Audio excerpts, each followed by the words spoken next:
آئے گا میں تمہاری آنکھوں سے پوچھوں گا تم سے فلم دیکھی VCR دیکھا پرائی بہو بیٹیوں کے ناچ دیکھی یا میرے قرآن کا دیدار کیا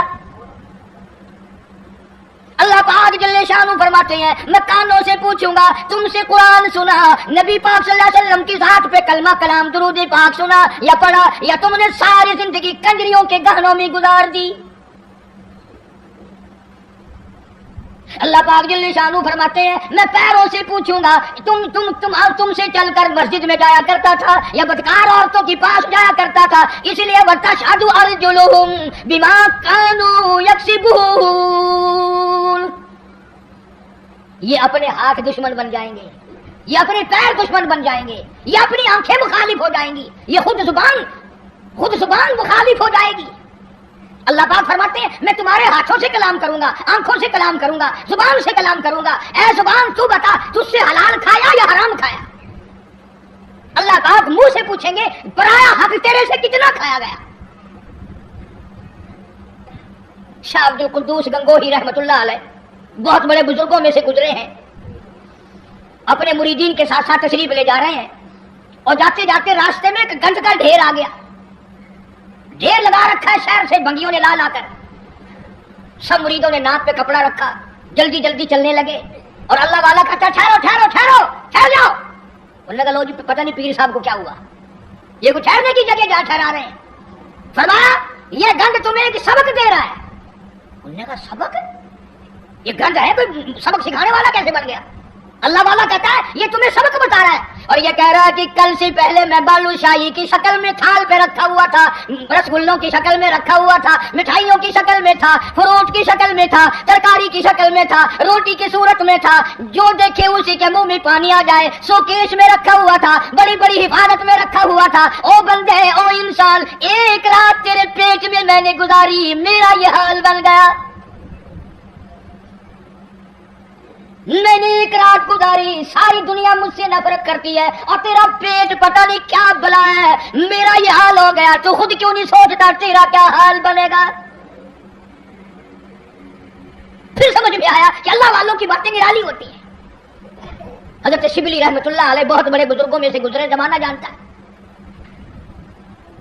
جیل خانے کے دروازے سے گزرنے لگے تو وہاں کسی کی لاش لٹکی ہوئی تھی دونوں ہاتھ نہیں دونوں پیر نہیں سر بھی نہیں حضرت شبلی رحمت اللہ علیہ نے اپنے متوسلین سے فرمایا اپنے مریدین سے فرمایا ٹھہر جاؤ یہ لاش تمہیں کوئی سبق پڑھا رہی ہے انہوں نے کہا حضرت جی کسی ڈاکو کی لاش ہے بدماش کی لاش ہے کسی چور کی لاش ہے یہ کیا سبق پڑھائے گی حضرت شبلی رحمت اللہ علیہ فرماتے ہیں تم نہیں جانتے یہ لاش والا کہتا ہے مجھے چوری سے پیار تھا ایک مرتبہ چوری کی ایک ہاتھ کٹا پھر چوری کی پھر دوسرا ہاتھ کٹا پھر چوری کی پھر ایک پیر کٹا پھر چوری کی پھر دوسرا پیر کٹا پھر بھی چوری کی سر کٹا دیا یہ کہتا ہے اور مجھے چوری سے پیار تھا سر تک کٹا دیا تجھے خدا سے پیار ہے قیمہ بن جائے تو بننے دینا پر خدا کے دین کو پیچھ نہ کرنا اللہ والوں کی باتیں نرالی بابا فرید الدین شکر گنج رحمت اللہ علیہ ایک مرید آیا اور وہ کینچی بیچنے کا کام کرتا تھا دل میں آیا کہ چلو حضرت کے یہاں ایک کینچی لے چلوں گھر میں کام آئے گی تبرک ہو جائے گا ہدیہ پیش کروں گا بابا فرید الدین شکر گنج رحمت اللہ علیہ نے لینے سے انکار فرما دیا مرید نے بڑا منہ بنایا کہ جی میں غریب ہوں اس لیے میرا ہدیہ واپس کر دیا میرا نذرانہ واپس کر رہے ہو کوئی موٹا نذرانہ ہوتا تو قبول فرماتے فرمایا یہ بات نہیں بابا فرید کہتا یہ بات نہیں تو گھر جا کر سوئی لے آ میں سوئی قبول کروں گا کیوں اتنی بڑی کینچی رد کر رہے ہو سوئی لے رہے ہو فرمایا سوئی کا کام جوڑنا ہے کینچی کا کام کاٹنا ہے فرید جوڑنے آیا ہے توڑنے نہیں آیا اب یہ باتیں تو لوگوں کو سناتے نہیں تم سنتے نہیں بلکہ وہ باتیں سناتے ہیں کہ جی بابا فرید خوہ میں 12 سال تک الٹا لٹکا رہا نمازیں تم نہ پڑھو روزے تم نہ رکھو چوری تم کرو زنا تم کرو بدماشی تم کرو الٹا بابا فرید لٹکے کیوں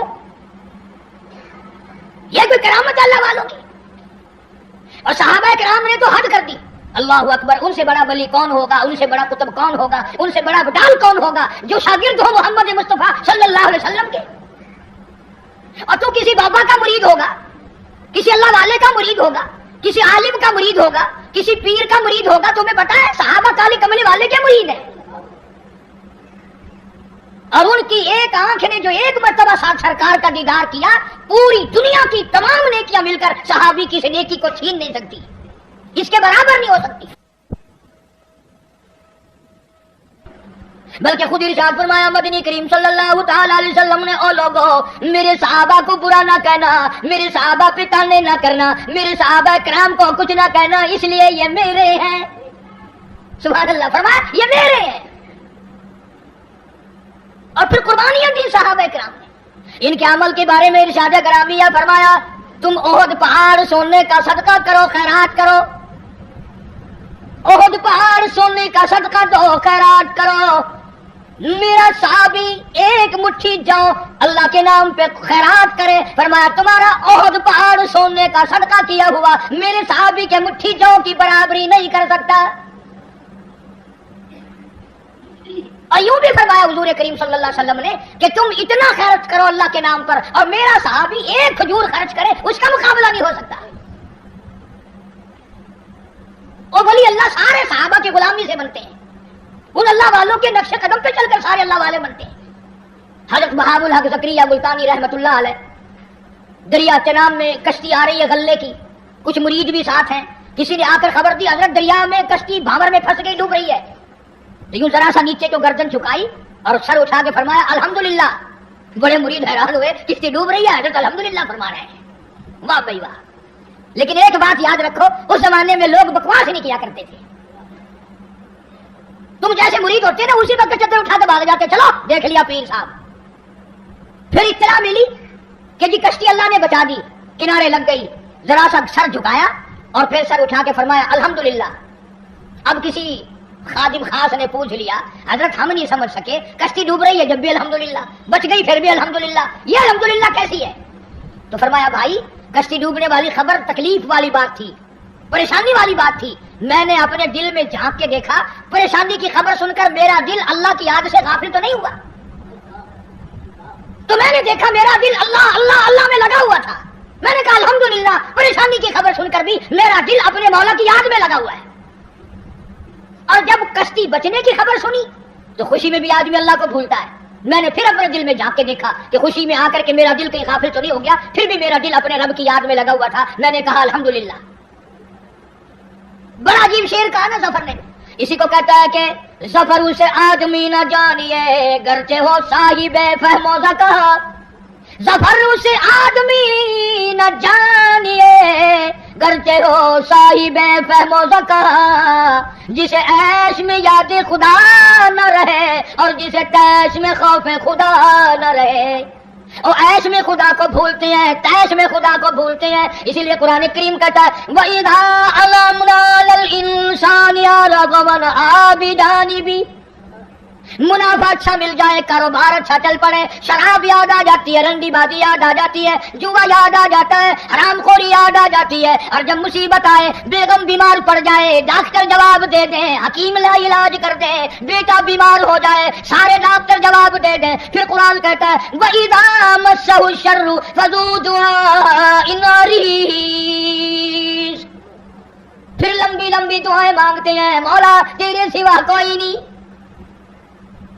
پھر ہر جگہ سر جھکانے والا بھی کہتا ہے مولا تیرے سوا کوئی نہیں. سب نے جواب دے دیا، تیرے دروازے پہ آ کے گر گیا ہوں.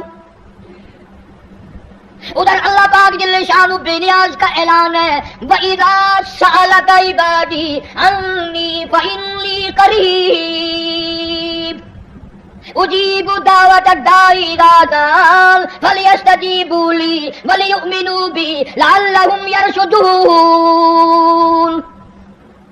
بے نیاز فرماتے ہیں میرے بندے جب تو مجھے یاد کرتا ہے اور جھولی پھیلاتا ہے اور تیری آنکھوں سے دو قطرے نکلتے ہیں، میرا عرش ہلنے لگ جاتا ہے. میرے دروازوں پہ آ کے میرا بندہ رویا، میرے دروازے پہ پڑھ کے رویا، جھولی پھیلا کے رویا. اگر ہمیں اس کے دروازے پہ جھولی پھیلانے کی عادت ہی نہیں، ہمارا مزاج نہیں، قرضہ ہو جائے گا جب بھی اس کی صورتیں دنیا میں تلاش کریں گے، مصیبت آئے گی اس کو دور کرنے کی ہزاروں تجویزیں تلاش کریں گے. اللہ کے دروازے پہ پڑھ کر مانگنا ہمیں اصل میں اس پر ہمارا یقین ہو تو مانگے. یہ بات ساری یقین کی ہے. جن کا یقین تھا وہ ساری دنیا میں کامیاب ہوئے. نہ صحابہ کرام کا ہتھیاروں پہ یقین تھا، نہ اسلحے پہ یقین تھا اور نہ تعداد پہ یقین تھا. بلکہ صحابہ کرام میں سے اگر کسی نے تعداد کے بارے میں تھوڑا سا فخر کیا اللہ نے وہی پکڑا. فرمایا قلت و کثرت تمہارے لیے نہیں اور میں جو تمہارے ساتھ ہوں، پھر تمہیں کیا پرواہ ہے. پھر اللہ پاک کے بندے ایسے دنیا میں آئے، ایسے لوگ دنیا میں آئے. ایک صحابی جنگل میں سے گزر رہا ہے، راستہ بھول کر اور بیابان جنگل میں چلا گیا. شیر آیا سامنے، قریب تھا کہ صحابی کو پھاڑ ڈالے، ادھیڑ مارے، چیر ڈالے. صحابی نے شیر کو دیکھا، شیر نے صحابی کو دیکھا. جب قریب آیا یوں للکار کے کہنے لگا، جنگل کے شیر، کیا تو ان آنکھوں کو چیر دے گا جو آنکھیں محمد مصطفیٰ صلی اللہ علیہ وسلم کا دیدار کر چکی ہو؟ ان آنکھوں کو چیرے گا جو کالی کملی والے کا بار بار دیدار کر چکی ہو؟ تو اس جسم کو ادھیڑے گا؟ ابن شام نے لکھا ہے، ابن خلدون نے لکھا ہے کہ شیر قریب آیا اور پاؤں چاٹنے لگا. بظاہر یہ کہنے لگا اگر تو ان کا غلام ہے تو میں تو ان کے غلاموں کا غلام ہوں. اور جانور غلامی کرتے تھے کبھی تیری. دریائے قلزم کے کنارے پر صحابہ کرام رضوان اللہ تعالی علیہ مجمعین کی جماعت کھڑی ہے. دریا میں طغیانی ہے، سیلاب ہے. حضرت سعد بن وقاص رضی اللہ تعالی عنہ امیر لشکر ہے، قیادت ہے. دو چار صحابہ کرام گئے حضرت سعد کو جا کے کہنے لگے، سعد کمال ہے یار، موسیٰ علیہ السلام کے غلاموں کو اسی دریا نے سڑکیں بنا کے دی اور ہم غلام ہیں محمد عربی صلی اللہ علیہ وسلم کے، اور ہم کھڑے ہوئے دریا کا منہ دیکھ رہے. علماء کرام نے لکھا ہے، تاریخ شاہد ہے. حضرت سعد نے یہ جواب نہیں دیا کہ بھائی وہ نبی تھے، میں امتی ہوں، حضور صلی اللہ علیہ وسلم کا غلام ہوں. دریا کے کنارے پر کھڑے ہو گئے حضرت سعد، آواز لگائی، یا ایھا البحر، اور دریا، ہم غلام ہیں محمد عربی صلی اللہ تعالی علیہ وسلم کے اور دین کی اشاعت کے لیے جا رہے ہیں، جہاد فی سبیل اللہ کے لیے چلے ہیں. تؤمنون باللہ ورسولہ وتجاہدون فی سبیل اللہ، اللہ کی راہ میں جہاد کے لیے چلے ہیں، تیرا نام بلند کرنے چلے ہیں، کفر کو مٹانے چلے ہیں، شرک کو مٹانے چلے ہیں، تیری توحید کا جھنڈا بلند کرنے چلے ہیں. وہ سڑکیں بن گئی، عقل نہیں مانتی میری تیری، دریا میں سڑکیں بن گئی.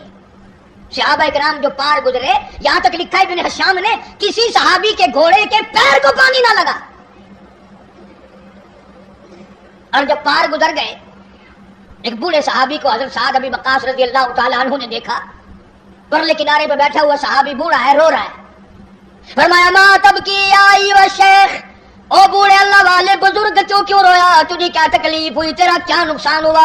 صحابی کہتا میرا بڑا نقصان ہو گیا، میں مر گیا، مجھے بڑی تکلیف ہوئی، میرا کلیجہ پھٹ گیا، میرا جگر پھٹ گیا، میرا بڑا نقصان ہوا. اور بتا تو صحیح ہوا کیا؟ کہنے لگا میرے آقا محمد کریم صلی اللہ علیہ وسلم نے مجھے ایک لکڑی کا پیالہ ہدیہ عطا فرمایا تھا. حضرت نے اپنے رحمت والے ہاتھوں سے مجھے ایک نشانی دی تھی، مجھے ایک تحفہ دیا تھا، میرے پاس تھا. اس دریا میں سے گزرتے گزرتے میرے ہاتھ سے چھوٹ گیا اور میری زندگی میں میرے آقا کا عطا کردہ ہدیہ مجھ سے چھن گیا، مجھے اپنی زندگی اچھی نہیں لگتی،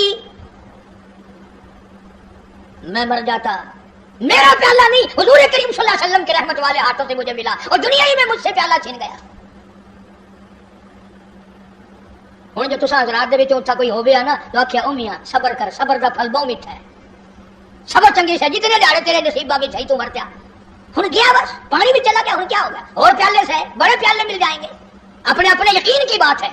سعد بن وقاص رضی اللہ تعالیٰ عنہ کھڑے ہو گئے، دریا کو خطاب کر کے فرمایا، اور دریا، ہم غلام ہیں محمد عربی صلی اللہ تعالیٰ علیہ وسلم کے، اور ایک اللہ والا رو رہا ہے، میں اس کا رونا برداشت نہیں کر سکتا، وہ لکڑی کا پیالہ میں تجھے حکم دیتا ہوں جلدی واپس کر.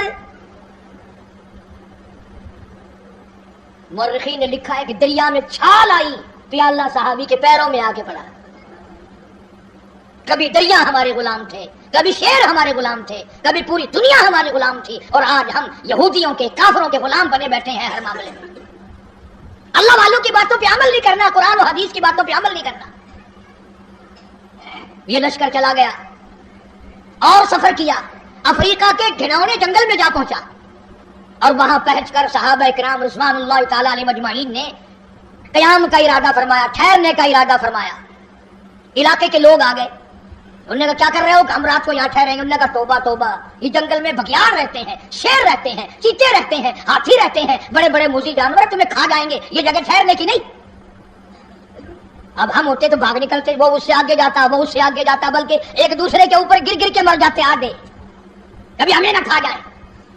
ان اللہ والوں کا یقین دیکھو جن کا استاد محمد مصطفیٰ صلی اللہ علیہ وسلم ہو، جن کا امام کالی کملی والا ہو، جن کا پیر امام الانبیاء ہو. انہوں نے کیا سکھایا؟ ایک صحابی کو وضو کرا کے 2 رکعت نفل نماز پڑھنے کے لیے کہا امیر لشکر نے، اور اس کو کہا ایک درخت پہ چڑھ کر آواز لگا اور جنگل کے موذی جانوروں اور بھیڑیوں اور بگیاڑوں اور شیروں اور چیتوں اور جنگل میں رہنے والے ہاتھیوں اور سانپوں اور بچھوؤں، ہم غلام ہیں محمد عربی صلی اللہ تعالی علیہ وسلم کے، اور ہم یہاں چھاونی بنانا چاہتے ہیں. میں حکم دیتا ہوں 24 گھنٹے کے اندر اندر جنگل کو خالی کر دو. ابن شام لکھتا ہے شور مچاتے ہوئے جانور، چھوٹے بچے اپنی پیٹھوں پہ بٹھائے ہوئے، جس طرح کا جانور تھا تمام کے تمام نے جنگل کو خالی کر دیا. آج ہمارا اپنا اپا قابو میں نہیں.